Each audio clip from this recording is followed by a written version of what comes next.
জবাবদিহিতা স্বচ্ছতা নিশ্চিত করার জন্য সরকারি বরাদ্দ এবং আমার হাত দিয়ে যে ব্যয় হচ্ছে তার প্রত্যেকটি হিসাব প্রত্যেক 6 মাস অন্তর অন্তর আমি জনসংখ্যা প্রকাশ করবো ইনশাআল্লাহ। জনগণকে আমার কাছে আসতে হবে না, আমি জনগণের কাছে যাব। প্রত্যেক 3 মাস অথবা 6 মাস অন্তর অন্তর আমি নিজেকে জনগণের সামনে পেশ করব এবং সেই অনুষ্ঠানের নাম হবে জনতার মুখোমুখি ব্যারিস্টার আরমান। সেখানে জনসাধারণের জন্য উন্মুক্ত থাকবে, যে কেউ যে কোনো বিষয়ে প্রশ্ন করতে পারবে এবং আমি তাদের জনপ্রতিনিধি হিসেবে যদি নির্বাচিত হই তাদের উত্তর দেওয়ার জন্য বাধ্য থাকবো ইনশাআল্লাহ। ঢাকা 14 আসনের সবচাইতে নিগৃহীত অঞ্চলের নাম হচ্ছে কাউন্দিয়া এবং বনগাঁও।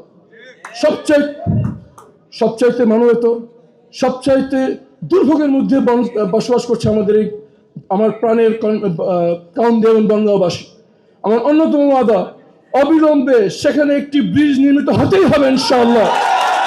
যদি ব্রিজ নির্মাণ হয়, সরাসরি সড়ক যোগাযোগ স্থাপন হয়, সেখানে কলকারখানা গড়ে উঠবে, কর্মসংস্থান গড়ে উঠবে। কিন্তু আমার কাউন্দিয়া এবং বনগাঁওবাসীর অন্যতম প্রয়োজন একটি হাসপাতাল। ইনশাআল্লাহ কাউন্দিয়াতে একটি সরকারি হাসপাতালের জন্য আমরা উদ্যোগ গ্রহণ করবো ইনশাআল্লাহ। কোকো ও শিয়া বাটারের ইউনিক কম্বিনেশনে তৈরি Natura expert care body lotion স্কিনের ড্যামেজ হিল করে, ত্বক রাখে সফট ও ময়েশ্চারাইজ। লুকিয়ে আর কতদিন, বাই বাই ড্যামেজ স্কিন। আমাদের অন্যতম প্রাণের জায়গা তরুণরা, এই তরুণদের প্রাণ কেন্দ্র হচ্ছে বাংলা কলেজ। এই বাংলা কলেজকে অন্য কলেজের সাথে একটি বিশ্ববিদ্যালয় নয়, বাংলা কলেজ একটি স্বতন্ত্র বিশ্ববিদ্যালয় হিসেবে ইনশাআল্লাহ। ধর্মীয় গাম্ভীর্যের জায়গা হচ্ছে শাহ আলীর মাজার। এই মাজারটিকে আমরা যেন একটি স্বতন্ত্র ধর্মীয় ভাবগঞ্জ নিয়ে বাংলাদেশে এই মিরপুরবাসী পুরো সারা দেশের মানুষের ধর্মীয় অনুভূতির জায়গা, সেটাকে যেন ধর্মীয় ভাবগঞ্জ বজায় রাখে, নিরাপত্তা বজায় রাখে, ভাই ও বোনেরা নির্বিঘ্নে এখানে আসা যাওয়া করতে পারে, সেজন্য এখানে মান উন্নয়নের জন্য উদ্যোগ গ্রহণ করা হবে ইনশাআল্লাহ। চিড়িয়াখানা এবং বোটানিক্যাল গার্ডেন, সেখানে যা বরাদ্দ সেই অনুযায়ী সেখানে আমরা উন্নয়ন দেখছি না। যা বরাদ্দ হচ্ছে তা ঠিকমতো ব্যবহার হচ্ছে কিনা সেটা আমরা নিশ্চিত করবো ইনশাআল্লাহ। অনেকেই আমরা জানি না সেখানে একটি সরকারি হাসপাতাল নির্মিত হয়েছিল, একটি মেডিকেল কলেজ সেখানে ছিল। সেখানে মানুষের জন্য চিকিৎসার জন্য অনেক দূর দূরান্তে যেতে হয়। চিড়িয়াখানা এবং বনগাঁয়ের কাছে অবস্থিত যে হাসপাতালটি রয়েছে সেটি আবার সরকারি উদ্যোগে একটি মেডিকেল কলেজ স্থাপন করার জন্য আমরা উদ্যোগ গ্রহণ করবো ইনশাআল্লাহ। আমাদের এই ঢাকা 14 আসনের অন্যতম শক্তি হচ্ছে আমাদের নারী সমাজ।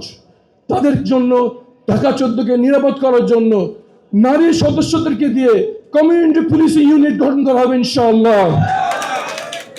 সবাইকে সাক্ষী রেখে ওয়াদা করছি, আমি এখন পর্যন্ত কোনো চাঁদা গ্রহণ করিনি এবং যে কয়েকদিন আমি জীবিত আছি ইনশাআল্লাহ এই ব্যারিস্টার আরমান কোনদিন কারোর কাছ থেকে চাঁদা নেবে না ইনশাআল্লাহ। এবং যদি আপনাদের সমর্থন নিয়ে দায়িত্ব পালনের সুযোগ হয় তাহলে ইনশাআল্লাহ আর কাউকে এই ঢাকা 14 চাঁদাবাজি করতে দেওয়া হবে না ইনশাআল্লাহ।